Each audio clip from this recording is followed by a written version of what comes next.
కోకాపేట భూముల ధర కేక పుట్టిస్తోంది. వేలం వేసిన ప్రతిసారి రికార్డులు క్రియేట్ చేస్తోంది. మొత్తం 4 దశల్లో హెచ్ఎండిఏకి 3,800 కోట్ల రూపాయల ఆదాయం సమకూరింది. ఇంతకీ 4 దశల్లో ఒక్కో ఎకరం ఎంత ధర పలికింది?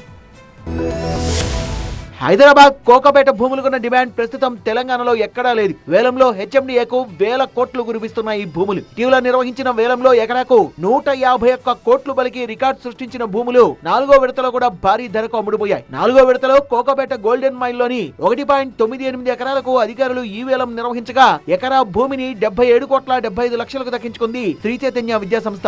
మొత్తం 1.98 ఎకరాలని 154 కోట్లకు సొంతం చేసుకున్నట్లు హెచ్ఎండిఏ ప్రకటించింది. 40 ఎకరాల్లో 300 కోట్ల రూపాయలతో హెచ్ఎండిఏ నియోపోలిస్ లేఅవుట్ ను అభివృద్ధి చేసింది. తొలి విడతలో ఎకరాకు 150 కోట్లతో రికార్డ్ ధర పలికింది. రెండో విడత వేలంలో ఎకరానికి 137 కోట్లు, మూడో విడతలో ప్లాట్ నెంబర్ 19 లో 131 కోట్ల రూపాయల ధర దక్కింది. 4వ విడతలో గోల్డెన్ మైల్ లేఅవుట్ లో ఎకరాకు 70 కోట్ల రూపాయల ప్రారంభ ధరను హెచ్ఎండిఏ నిర్ణయించగా స్వల్ప ధరకే వేలం పూర్తయింది. ఎకరం కేవలం 77 కోట్ల 75 లక్షలు మాత్రమే పలకడం షాకిస్తోంది. 4 విడతల్లో హెచ్ఎండిఏ కోకాపేటలోని 29 ఎకరాలకు గాను 3,862 కోట్ల రూపాయలు రాబట్టింది.